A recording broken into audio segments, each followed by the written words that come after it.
जोरदार टाळ्यांच्या गजरात स्वागत करायचं आहे महाराज साहेबांचं.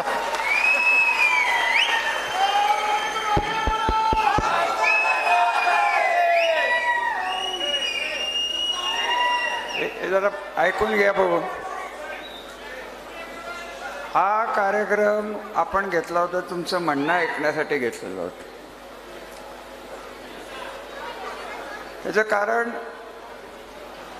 रामराजे नाईक निंबाळकर किंवा राष्ट्रवादी काँग्रेस पार्टी ही नाही. ज्या पद्धतीने हा उमेदवार गेले 5, 10, 15 वर्ष काँग्रेस आल्यापासनं आज भाजपमध्ये जाऊन वागतायत आणि ज्याचा त्रास संबंध जिल्ह्याला होत गेलेला आहे, त्यासाठी मी पार्टीला स्पष्ट सांगितलं होतं, पार्टीच्या भाषणात सांगितलं होतं की आम्हाला सीट बदलून पाहिजे. हे तुम्ही सगळ्यांनी ऐकलं आम्हाला. परंतु एक लक्षात घ्या की आपण महायुतीचे एक सदस्य आहोत. संजीवराजांनी तुम्हाला जे सांगितलं की आपण महायुतीत का गेलो, अजितदादाचं नेतृत्व आपण मानलं. तुम्ही सगळे तर तुम्हाला कार्यक्रमाला बोलवलं, तुमचे विचार ऐकायला बोलवलं, निर्णय घ्यायला बोलवलेलं नाही. निर्णय मीच घेणार आहे. काय घेणार आहे ते तुम्हाला 2 दिवसात मी सांगणार आहे. तुम्ही गडबड करू नका. गारगे साहेब जे बोलले, सुरेंद्र गुडगे साहेब जे बोलले, माझं वय लक्षात घेऊन पुढची आपली 20-30 वर्ष कशी जाणार आहेत पलटण नाही तर सातारा जिल्ह्याची, याच्यासाठी इलेक्शन हे आजची मी खरं ही आपण मेळावा घेतलेला. मोदी साहेबांच्याबद्दल आपण बोलण्या इतपत आपण मोठे नाही. भारतीय जनता पार्टीचं किती चुकतं हे सांगायला मी तुम्हाला बोलवलेलं नाही. अजितदादांनी काय करायला पाहिजे हे सांगण्यासाठी मी तुम्हाला बोलवलेलं नाही. तुमच्या भावना या मला अपेक्षित होत्या आणि या भावना जर बाहेर पडल्या नाहीत तर आमची राष्ट्रवादी आमच्या जिल्ह्यात राहील की नाही अशी शंका निर्माण झाल्यानंतर आपल्याला प्रामाणिकपणे आपण ज्या निर्णयाच्या नेत्याच्या मागे गेलेले आहोत त्यांच्या कानावर हा सगळा इतिहास घालायला पाहिजे आणि संबंध महाराष्ट्र आजचा हा कार्यक्रम बघतो. माझं त्या उमेदवाराविषयी काही माहीत नाही, माझं माणच्या आमदारांच्या विषयी काय म्हणणं नाही, त्यांच्या पद्धतीने ते जातील. परंतु आमच्या मताची गरजच नसेल त्यांना तर मग आम्ही तरी हा हट्टास का करावा की नाही आमची मतं घ्याच, आमची मतं घ्याच, आमची मतं घ्याच. हा खरा विषय आहे. त्यांना इतका आत्मविश्वास आहे. हे रामराजे आणि रामराजांच्या मानणारी लोक किंवा विचाराची मंडळी ही जरी उलटी गेली तरी आपण निवडून येऊ. मग तसं असलं तर आपल्या नेत्याला आपण जाऊन सांगू की बाबा आम्ही आपलं त्यांच्या महायुतीतनं बाहेर पडायचं की नाही हा निर्णय वेगळा आहे. मी तुम्हाला स्पष्ट सांगतो की मी शब्द बदलणारा माणूस नाही. हे 99ला तुम्हाला विचार करून सांगितलं होतं की मला माधवराव शिंदेचे फोन आले होते की तुम्ही काँग्रेसमध्ये या म्हणून. तरी मी एकदा शरद पवारांच्या मागे राहिलो होतो, शरद पवारांच्या मागे शेवटपर्यंत राहिलो. त्याचा आपल्या तालुक्याला फायदा तोटा काय जे झाले, फायदाच झालेला आहे, तोटा तो होण्याचा प्रश्न येत नाही. आणि त्यामुळे उगाच भावनेच्या भरात तुतारी धरू, मशाल धरू, शिट्टी धरू, अजून काय धरू या भानगडीत चालणार नाही. काय करायचं हा निर्णय माझा स्वतःचा आहे. आणि जसं तुम्ही सांगितलं की तुतारी हाताशी घ्या त्याप्रमाणे सगळ्यांनी हात वर करून सांगा की रामराजे तुमचा जो निर्णय राहील त्याच्याबरोबर आम्ही राहू. हे बाकीचं काय चालणार. हे जे बोलले हे भावनेने राजकारण होत नाही. गारगे साहेब हे तुमचं अतिशय उत्कृष्ट वाक्य. राजकारण काय आजचं नाही आहे. ही इलेक्शन काही शेवटची इलेक्शन आहे का? त्याच्या पुढे जिल्हा परिषद आहे, आमदार काय, याच्याशी जर बांधून काही होणार असेल खटावची काय परिस्थिती आहे गारगे साहेब? काय मानची परिस्थिती आहे? काय तोंड दाखवायचे? तुम्हाला हे आमच्या अडचणी आम्हाला कळतात की शेवटी माणमध्ये जाताना यांच्या स्टेजवर बसलो तर या आमच्या नेत्यांना उभा करणं शक्य नाहीत लोक. त्यामुळे काय करायचं हे नेत्यांच्यावर सोड. माझा ऐकतो संजीवराजांना उमेदवारी मिळावी हा आपला निर्णय होता.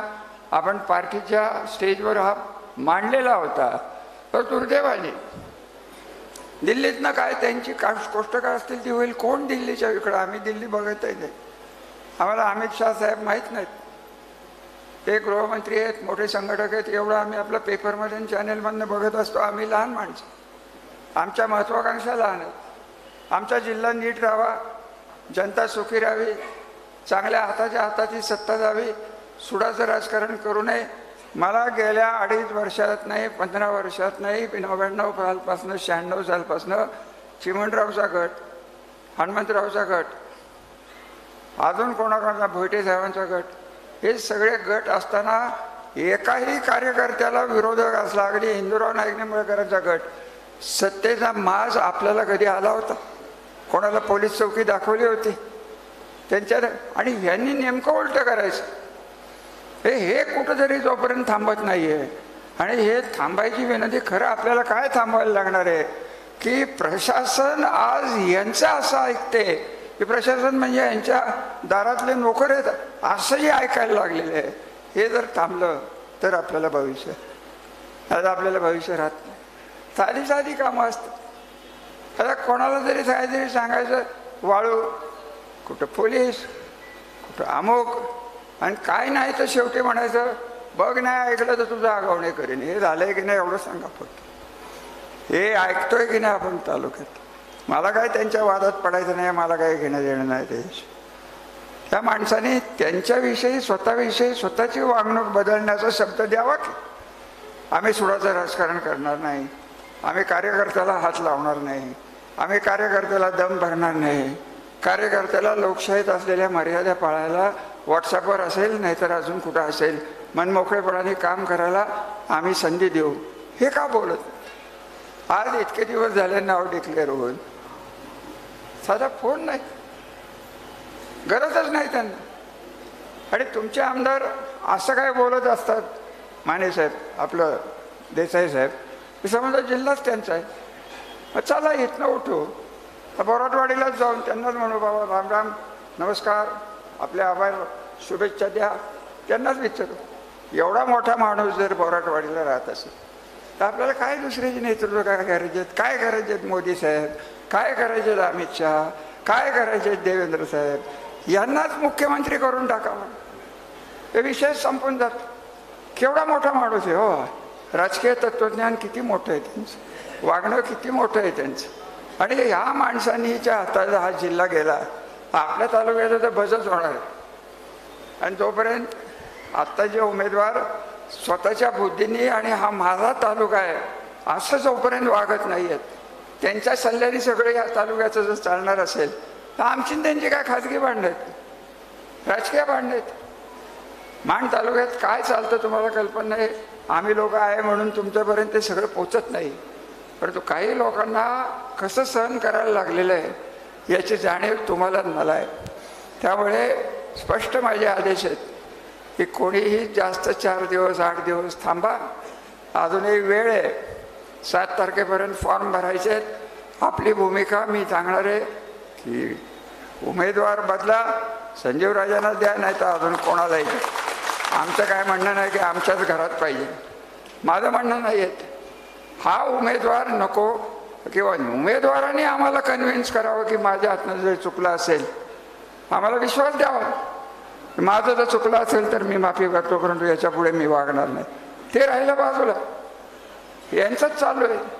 मला वेड्याच्या घरात पोहोचवत आहेत, मला आमच्यात पोहोचवत आहेत, पण आज त्यांच्यावर बोलण्यात काही अर्थ राहिलेला नाही. लेवलच ज्याला नाही आहे त्याला लेवलचं वागणं शक्य होणार नाही. आणि कसं राजकारण या जिल्ह्याचं बदलत गेले याचं कारण कोण आहे हे शोधणं अत्यंत गरजेचं आहे. शेवटी या जिल्ह्याला इतिहास होता, या जिल्ह्याला संस्कृती होती, या जिल्ह्याला राजकीय विचार होते. आज कोरेगावमधली लोक आली, कोरेगावमध्ये 25 वर्ष नाभिक समाजाचा आमदार होता की नाही एवढं सांगा मला. 90% लोक साहेब ही तुमचे मराठा घर आहेत, तरी कोरेगावचा आमदार हा नाभिक समाजाचा होता. ही आपली संस्कृती आपण विसरून गेलो. जातीवर चाललंय, ह्याच्यावर चाललंय, दहशतीवर चाललंय, वाळूवर चाललंय, ह्याची वाळू थांबव, त्याची वाळू थांबव. त्याचे मटक्याचे अड्डे थांबव, त्याचं हे कर ते कर, पोलीस चौकीचं राजकारण हे कुठपर्यंत करणार आहे आणि कोणाच्या नावाखाली? मोदी साहेबांच्या. मोदी साहेबांनी त्यांची दूरदृष्टी असेल, त्यांच्या वृत्तीने जे काय असेल त्याच्यावर मला तर काही बोलायचं नाही, कारण मी स्वतःला तेवढा मोठा मानत नाही, नव्हतो आणि याच्या पुढे मानणार नाही.